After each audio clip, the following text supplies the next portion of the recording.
Conspiracy, one of the darkest words in the language of man. Yet there is hardly a single page of history that doesn't partially reveal the deadly eye of conspiracy at work. It was a conspiracy that directed Brutus against Caesar in the Roman Senate on the Ides of March.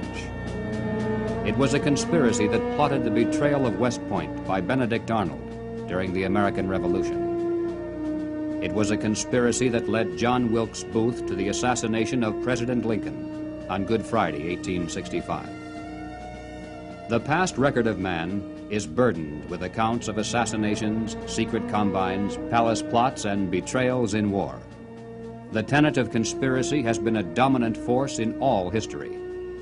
But in spite of this clear record, an amazing number of people have begun to scoff at the possibility of conspiracy at work today. They dismiss such an idea merely as a conspiratorial view of history. The purpose of this presentation is to show that the conspiratorial view of history, particularly of recent history, is the correct view. That there is a secret and powerful combine at work today, that it constitutes the unseen government of the United States, and that it properly can be identified as the capitalist conspiracy.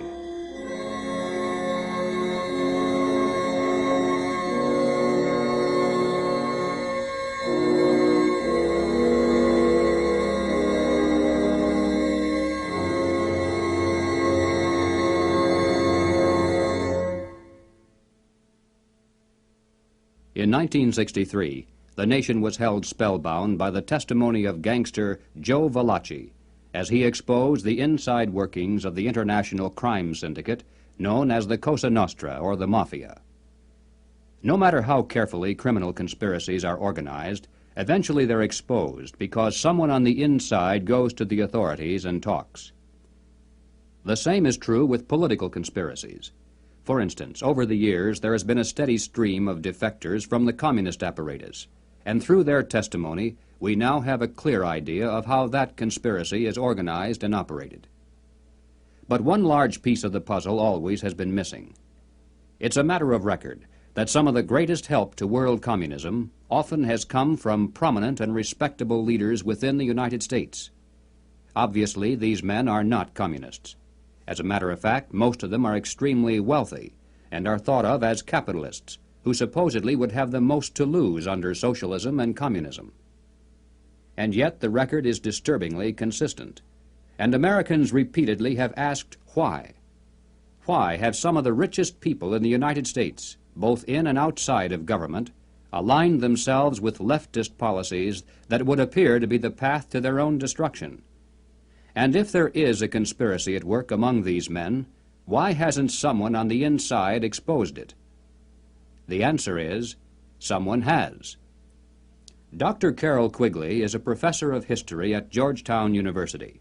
He is the author of the widely used textbook, Evolution of Civilization. He is a member of the editorial board of the monthly periodical, Current History. He has been a frequent lecturer and consultant for such groups as the Industrial College of the Armed Forces, the Brookings Institution, the U.S. Naval Weapons Laboratory, the Naval College, the Smithsonian Institute, and the State Department. Dr. Quigley also has been closely associated with many of the family dynasties of the super-rich. He is, by his own boast, an insider with a front-row view of the world's money power structure. When Dr. Quigley wrote this 1,300-page book of dry history entitled Tragedy and Hope, it was obvious that it would never be read by the masses. It was intended for the intellectual elite. And to such a select readership, Dr. Quigley cautiously exposed one of the best-kept secrets of all time. But he also made it quite clear that he was an extremely friendly apologist for this group, and that he fully supports their goals and purposes. On page 950, Dr. Quigley says, "I know of the operations of this network because I have studied it for 20 years and was permitted for 2 years in the early 1960s to examine its papers and secret records. I have no aversion to it or to most of its aims, and have for much of my life been close to it and to many of its instruments. In general, my chief difference of opinion is that it wishes to remain unknown." Dr. Quigley points out that during the past 200 years, while the peoples of the world gradually were winning their political freedom from monarchies, the major banking families of the world were nullifying the trend toward representative government by setting up new dynasties of political control, but behind the scenes, in the form of international financial combines. These banking dynasties had learned that all governments, whether they be monarchies or democracies, must borrow money in times of emergency, and that by providing such funds from their own private resources, with strings attached, of course, gradually they could bring both kings and democratic leaders under their control. Dr. Quigley believes that people should be more familiar with the identities of these clever banking dynasties. They include such names as Baring, Hambros, Lazard, Erlanger, Warburg, Schroeder, Seligman, the Spires, Mirabeau, Mallet, Fuld, and above all, Rothschild and Morgan. It should be noted that while the Rothschilds and other Jewish families cooperated together in these ventures, this was by no means a Jewish monopoly, as some have alleged. Men of finance of many nationalities and many religious and non-religious backgrounds collaborated together to create this superstructure of hidden power. Its essence was not race, nor religion, nor nationality. It was simply a passion for control over other human beings. Dr. Quigley identifies this group simply as the international bankers. These are not the same as the local commercial bankers with whom we deal in everyday life. International bankers deal not with the general public, but with the industrial giants of the world, with other financial institutions, and especially with governments. The key to their success has been to control and manipulate the money system of a nation, while letting it appear to be controlled by the government. The net effect is to create money out of nothing, lend it to the government, and then collect interest on it. A rather profitable transaction, to say the least. For example, in 1694, international banker William Patterson obtained the charter of the Bank of England, and the power over England's money system fell into private hands. In a boastful mood, Patterson said, "The bank hath benefit of interest on all monies which it creates out of nothing." 230 years later, Reginald Mackina, British Chancellor of the Exchequer, said, "The banks can and do create money, and they who control the credit of the nation direct the policy of governments and hold in the hollow of their hands the destiny of the people." Turning to the United States, Dr. Quigley tells us, "The structure of financial controls created by the tycoons of big banking and big business in the period 1880 to 1933 was of extraordinary complexity, one business fief being built on another, both being allied with semi-independent associates, the whole rearing upward into two pinnacles of economic and financial power. One, centered in New York, was headed by J.P. Morgan and Company, and the other, in Ohio, was headed by the Rockefeller family.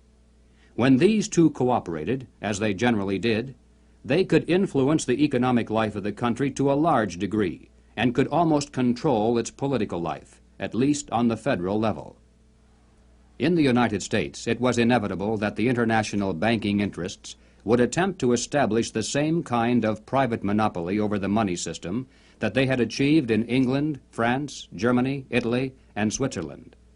The same formula would be used: make it look like a government operation, but keep the control in private hands. John D. Rockefeller had purchased the Chase Bank, and his brother William bought the National City Bank of New York.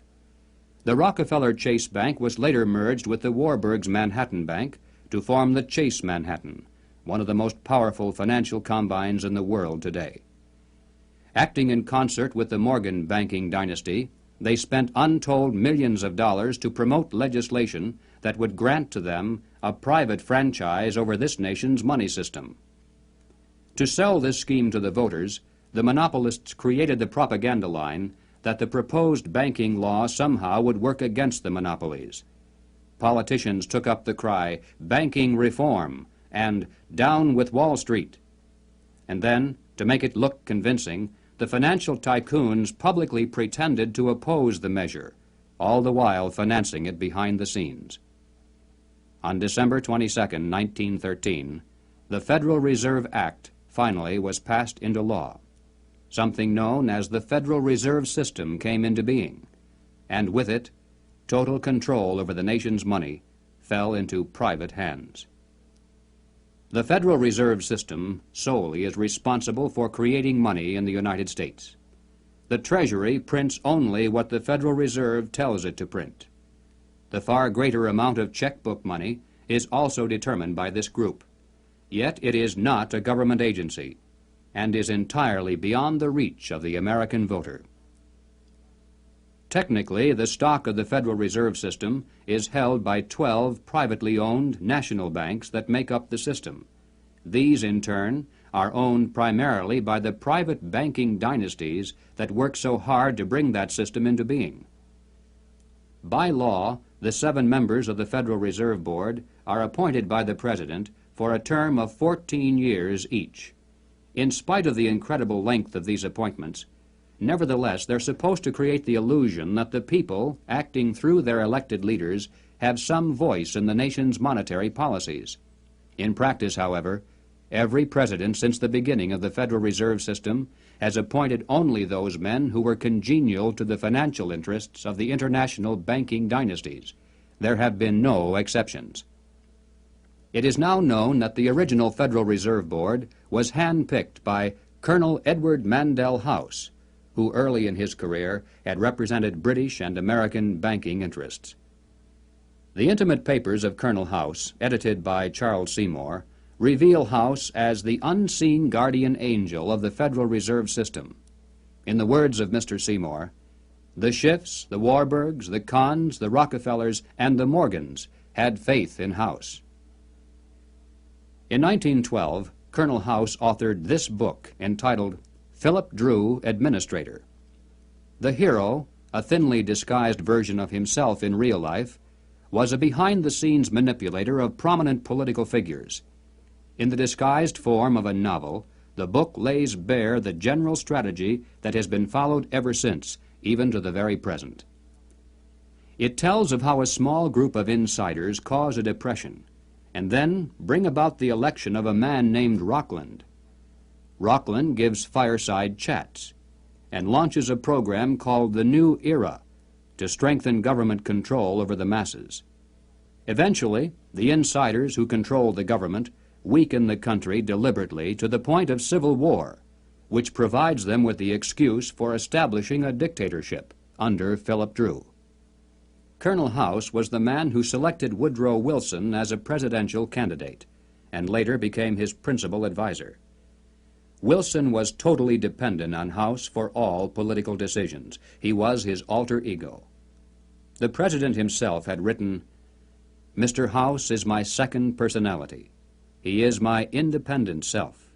His thoughts and mine are one. If I were in his place, I would do just as he suggested."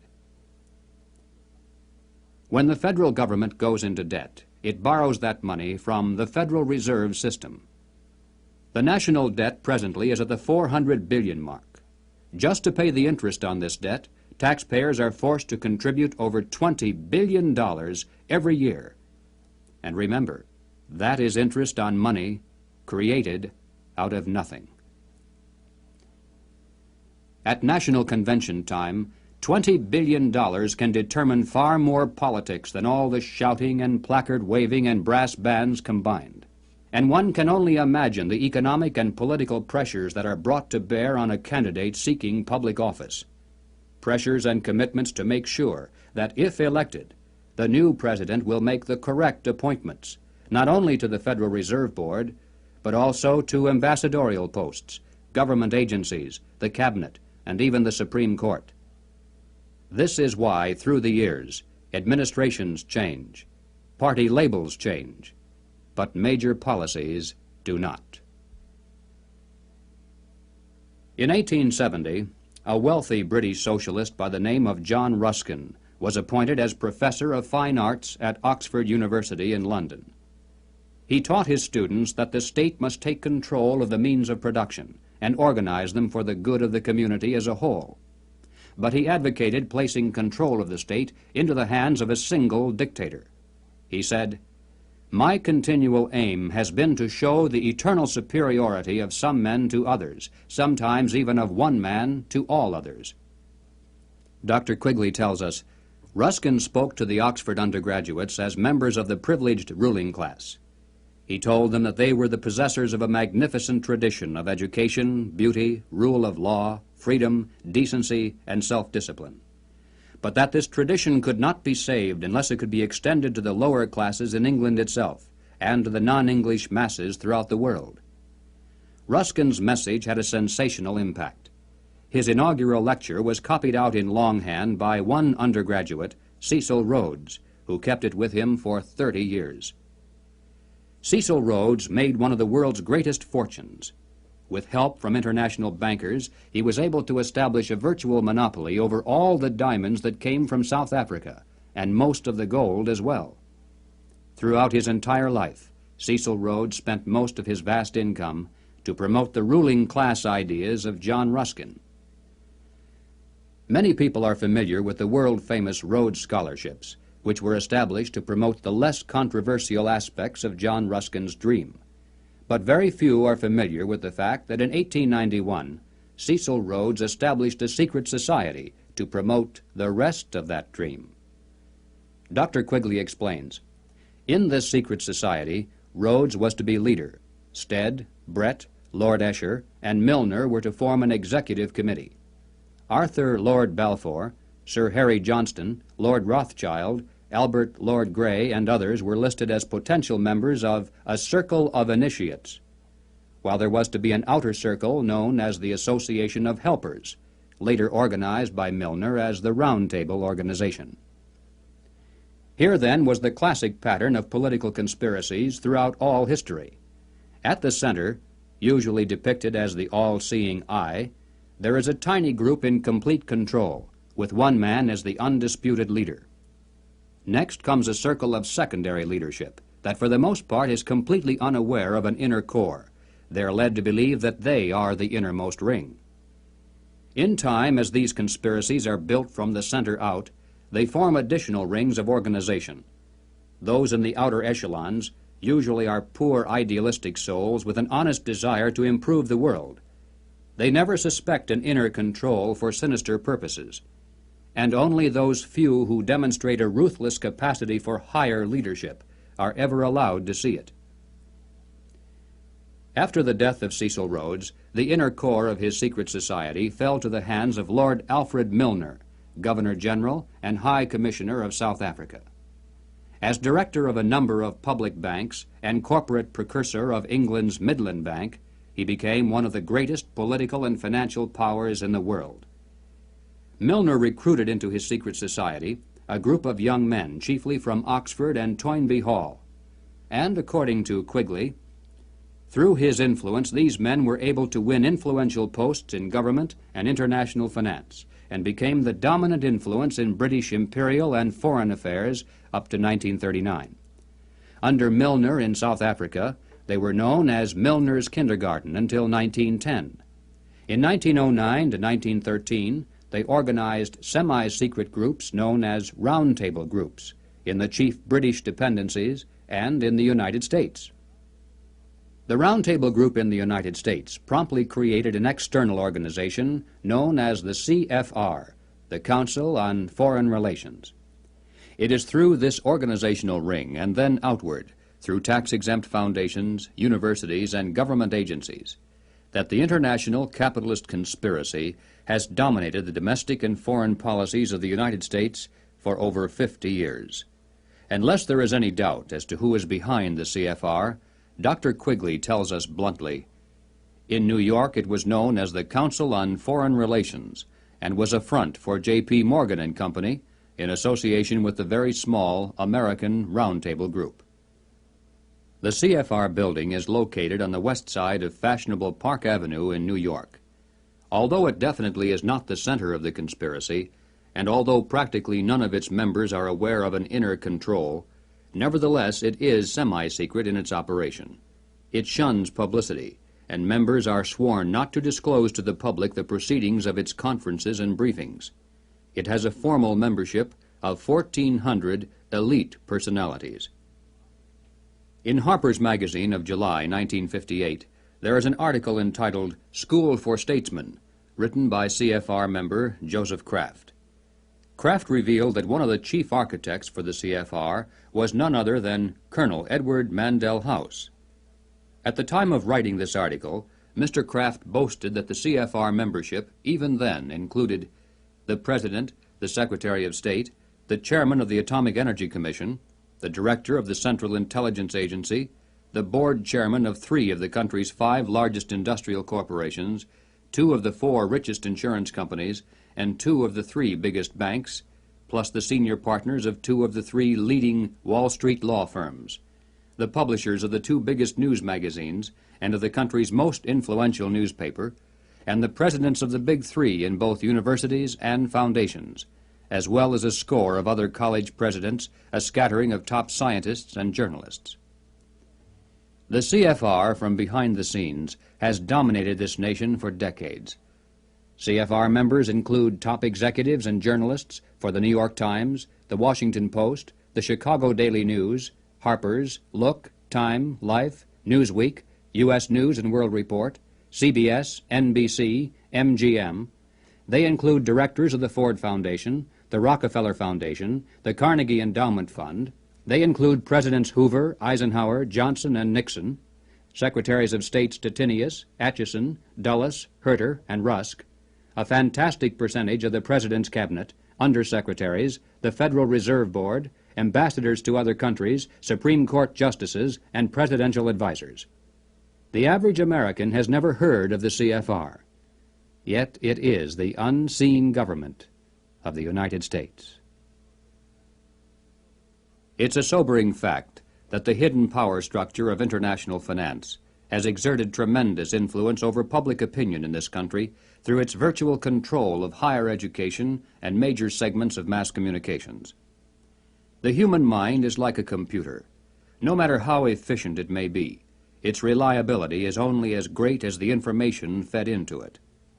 If it is possible to control the input of the human mind, then no matter how intelligent a person may be, it's entirely possible to program what he will think.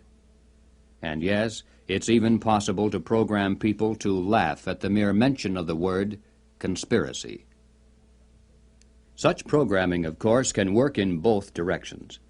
While one group has been conditioned not to see any conspiracy at work, another group has been led to believe that communists have been behind practically everything, a position easily made to look ridiculous. These well-intentioned anti-communists have been correct in their charge of conspiracy, but incorrect in knowing who to blame. As far back as 1907, Trotsky was financed by British bankers.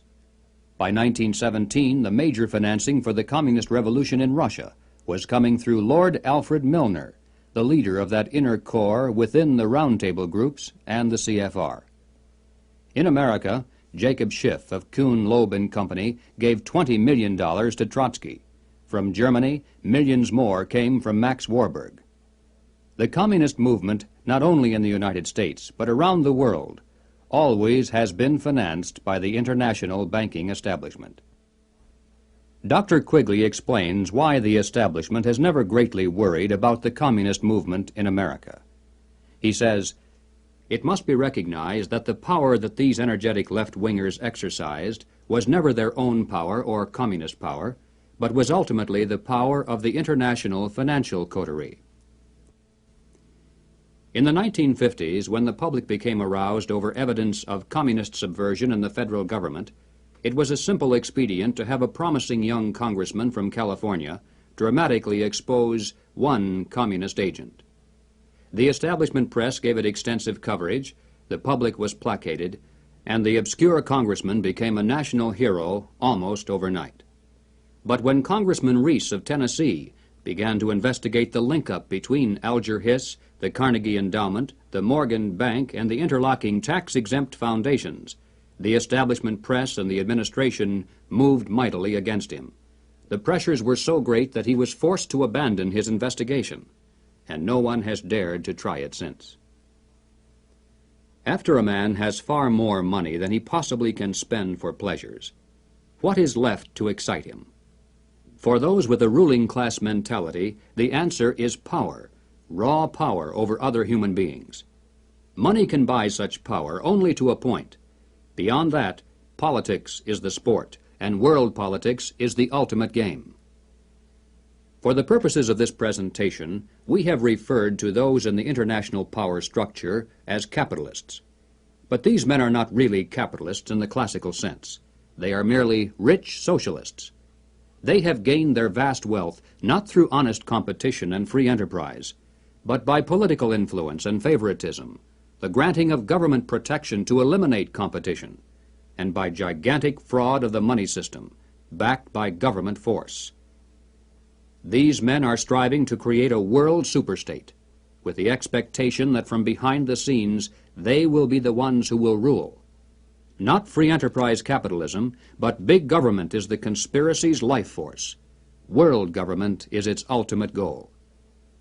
But what is the best way to sell big government and then world government to a people like ours, historically devoted to an independent republic of limited powers?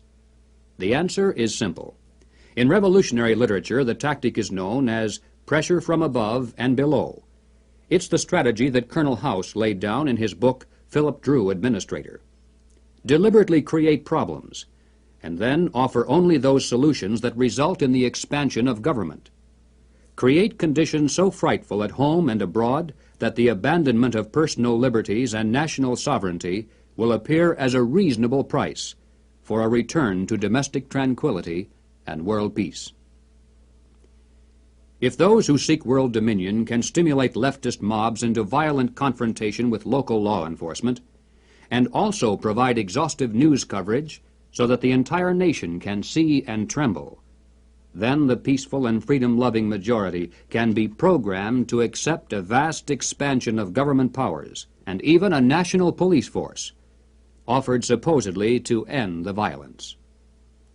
If those who seek world dominion can raise the specter of an enemy armed to the teeth with superior atomic weapons on the verge of launching a nuclear holocaust, and also offer world government as the prevention, then millions of Americans can be programmed to accept the loss of national sovereignty as our last best hope for peace. This is the meaning of pressure from above and below. To put over police-state measures at home, they need chaos, crime, and anarchy in the streets. To sell the idea of world government, they need the constant threat of nuclear war. Or, as they say in revolutionary circles, the real action is in the reaction. In 1968, Random House Incorporated published this book by James Coonan, The Strawberry Statement, Notes of a College Revolutionary. Coonan carries the usual New Left credentials and is a classic example of the extent to which a highly intelligent mind can be programmed by the establishment into thinking that it is acting against the establishment. Coonan was one of the leading participants in the first student seizure of an American university, which occurred at Columbia in April of 1968. Initially, the movement was not large and easily could have been stopped by a simple police action. But as usual, the anti-establishment forces received their greatest help from the establishment itself. For several days, police were told not to interfere. Meanwhile, university officials groveled in the face of outrageous propaganda charges, and the media made national heroes of the rebelling students. MGM even made a movie out of Coonan's book. On page 130, Coonan wrote, "In the evening I went up to the U to check out a strategy meeting. A kid was giving a report on the SDS convention. He said that at the convention, men from Business International roundtables, the meeting sponsored by Business International for their client groups and heads of government, tried to buy up a few radicals. They offered to finance our demonstrations in Chicago. We were also offered ESSO, or Rockefeller money. They want us to make a lot of radical commotion so they can look more in the center as they move to the left." Jerry Kirk, while a student at the University of Chicago, was active in the SDS, the Du Bois Club, the Black Panthers, and the Communist Party. In 1969, Mr. Kirk broke from the party and the following year testified before the House and Senate Internal Security Committees. Here is what Mr. Kirk has told us. Young people have no conception of the conspiracy's strategy of pressure from above and pressure from below. They have no idea that they're playing into the hands of the establishment they claim to hate. The radicals think they're fighting the forces of the super-rich, like Rockefeller and Ford, and don't realize that it is precisely such forces which are behind their own revolution, financing it and using it for their own purposes. When Stokely Carmichael was head of the militant revolutionary group known as SNCC, he was invited to speak at the University of Chicago. Jerry Kirk, then still a Black Panther, was among those who attended, and here is how he described Carmichael's appearance. Mr. Carmichael was obviously in the middle of something rather important, which made him more nervous and more tense than in the past. He started speaking of things which he said he could not have said before because his research was not finished. He spoke of the false consciousness of many blacks who believed the Jews were the instrument of oppression of blacks. And he made note of the fact that even though many Jewish people, for example in New York, own quite a bit of land, one must understand that the overwhelming percentages of mortgages in Harlem was owned not by Jewish people, but by Morgan Guarantee Trust, the Morgan family, and Chase Manhattan Bank, the Rockefellers. He repeated the line from the song he liked so well. "Something is happening here, but you don't know quite what it is, do you, Mr. Jones?" What he was getting at was that the Jews were simply one strata of society who are themselves being oppressed by people who were much richer and much more powerful. In the agencies of this power, he cited banks, the chief among which were Morgan Guarantee Trust and Chase Manhattan, and the foundations connected with these monoliths. It was not long after this that Stokely Carmichael mysteriously was ousted from both SNCC and the Black Panthers. Apparently, he had learned too much. More and more young radicals are beginning to wake up to the fact that their entire lives have been carefully programmed by the very people who are their hate symbols. They're beginning to realize that their so-called anti-establishment outlook actually is the calculated product of the establishment press, the establishment communications media, the establishment entertainment industry, the establishment schools. Rich men's corporations publish and popularize revolutionary books and songs. Through advertising, rich men's businesses subsidize revolutionary magazines. Rich men's tax-exempt foundations pour millions of dollars into left-wing organizations. The federal establishment in Washington, through agencies like the OEO, provide weekly paychecks to thousands of hardcore revolutionaries. And so we return again to the basic question, why? Why does the establishment publicly condemn but privately support the anti-establishment movement? Former communist Jerry Kirk answers, "The idea is to create a situation where the people are so frightened of the violence all around them that they will throw their hands up in the air and demand, 'Federal government, do something.' And the only choice open will be martial law. The communists, black militants, and revolutionaries will never succeed in overthrowing the government of the United States. But unless they are stopped, they will scare the American people into accepting socialism from Washington and statist rule by the insiders of the establishment. This is what it is really all about." In Bavaria, the year 1786, acting on a tip from an informer, police raided the home of a prominent attorney named von Zwack. They seized documents and letters revealing that he was a high-ranking member of an extensive conspiracy called the Order of the Illuminati. Over the centuries, forms of the word Illuminati, meaning the enlightened ones, have been used by many secret sects and occult organizations. Most prominent among these were the Illuminados of Spain, the Guernets of France, and the Roshania of Afghanistan. But these were concerned primarily with psychological and spiritual objectives, a proclaimed inner wisdom and mind mastery of the secrets of the universe. The conspiracy exposed in Bavaria was of an entirely different order. The Illuminati was founded on May 1st, 1776, by Adam Weishaupt, a professor at Ingolstadt University. Weishaupt obviously had been a serious student of the occult, for many of its bizarre features and symbols were incorporated into his organization. Weishaupt had been active in the Masonic lodges of Germany, and found in them the perfect vehicle for recruiting into his secret order, which he described publicly as the highest level of Freemasonry.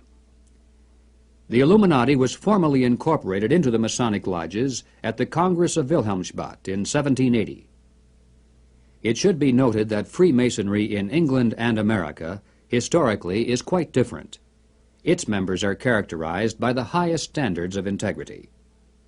Nevertheless, it is a fact that from 1780 on, the Illuminati did flourish as a parasite on the highest levels of the Masonic movement in Europe, especially the Grand Orient lodges of France. There were 8 conspiratorial rings within rings, advancing from the outermost novice inward to Rex, or king. The king, of course, was Weishaupt himself, who had adopted the code name Spartacus. Those in the outer rings were told that the grand purpose of the order was to make of the human race, without any distinction of nation, condition, or profession, one good and happy family. But by the time the member had advanced to the level of presbyter, or priest, his oath of absolute secrecy and obedience had become deadly serious. Only then was he allowed finally to see the ultimate goal of the order. It was the destruction of all religion, replaced by the worship of reason, or humanism, and the destruction of all independent governments, replaced by a new world order, a world government ruled from behind the scenes by the illuminated ones. Needless to say, most members were never allowed to see these goals. In the words of Adam Weishaupt himself, "These good folks swell our numbers and fill our money box. Set yourselves to work. These gentlemen must be made to nibble at the bait.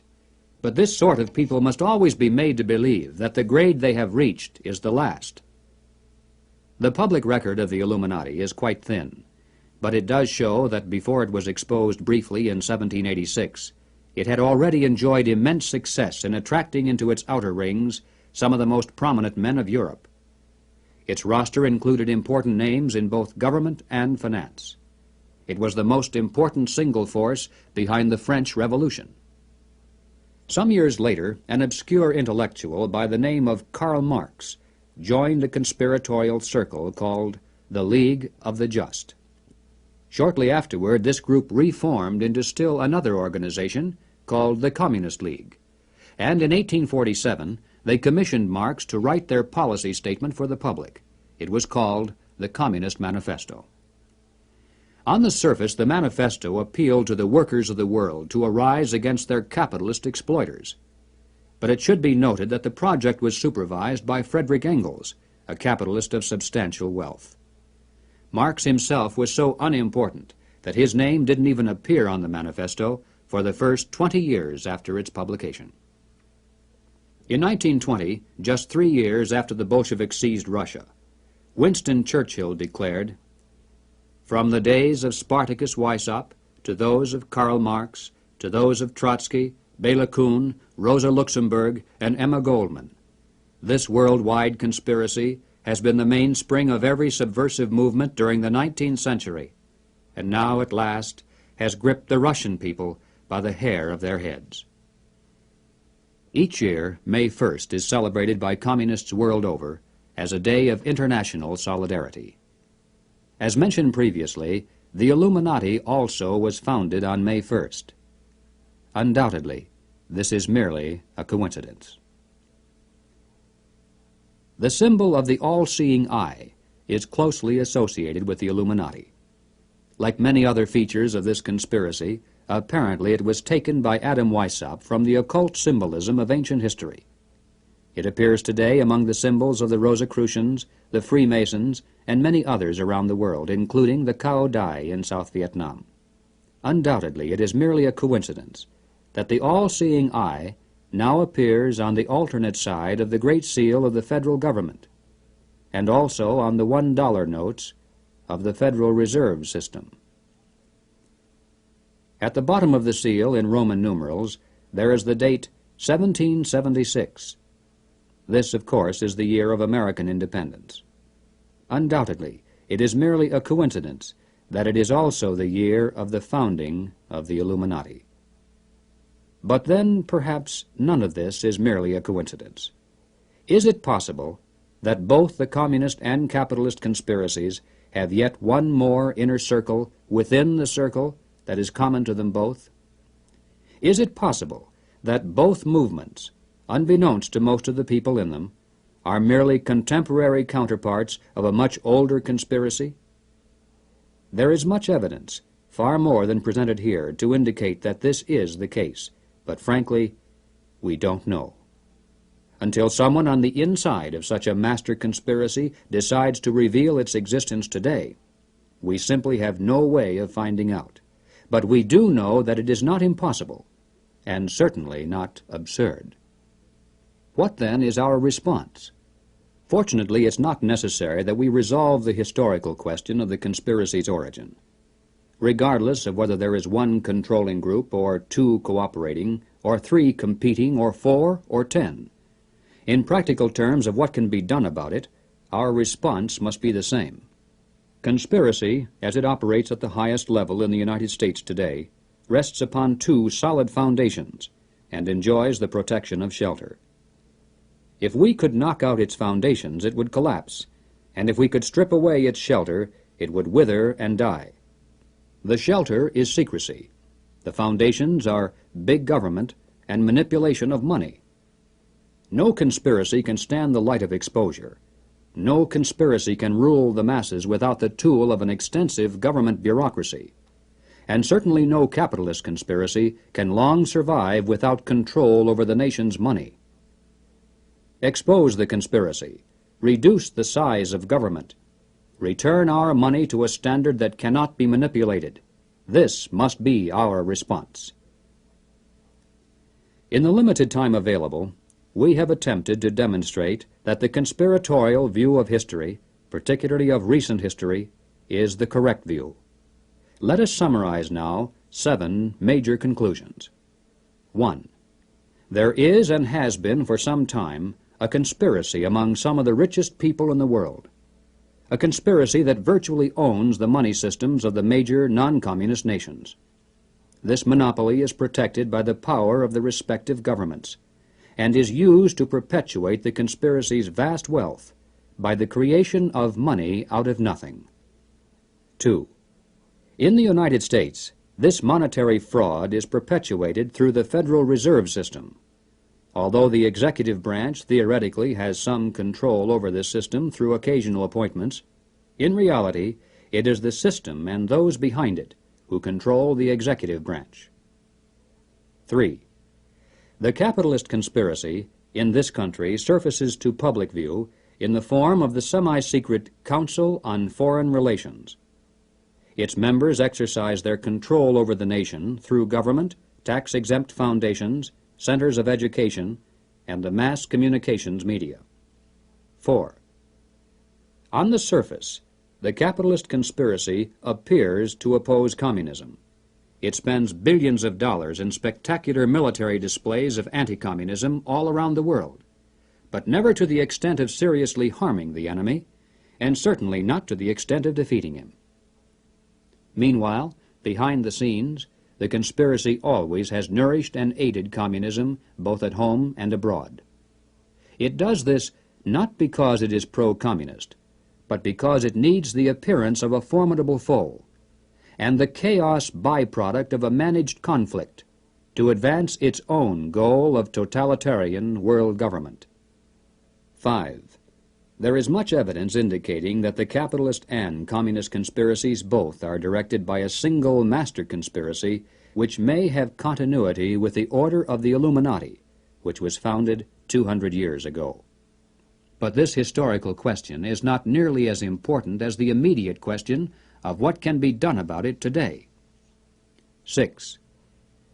As for our response, we must begin to dismantle the conspiracy's machine of big government. We must restore American independence. We must return our schools to local control. We must protect our police forces from federal aid, which is the certain path to a national police force controlled from Washington. We must denounce revenue sharing as a transparent device leading to control over local government. We must raise up men for political office who not only talk about reducing government, but who will do it once they're elected. And that means men who are totally independent of establishment politics. 7. We must reduce the Federal Reserve System to a service function of clearing checks between banks only. Merely turning the system as it stands over to the federal government, as some have suggested, will not solve the problem. The same people would control it either way. The root of the evil is that money is created out of nothing, and the insiders could do that today just as easily directly through government as they do through the Federal Reserve System. The ultimate solution is to prevent anyone, in or out of government, from manipulating the money supply. And the only way to do that is to return our money to the gold and silver standards. 8. We must expose the conspiracy to public view. If somehow every American could be made aware of the facts contained in this presentation, if it were possible to circumvent the establishment's channels of mass communication and carry this message person to person to our friends and neighbors and fellow club members, the conspiracy would collapse like a house of cards. Yes, the hour is late, but it is not too late if we are realistic in our efforts. As Americans, we can still speak out without fear of imprisonment. We can still join together into patriotic groups to multiply our effectiveness. We can still challenge the establishment's candidates. We still retain that remnant of power to regain control of our own government. With divine guidance and with your help, it can be done.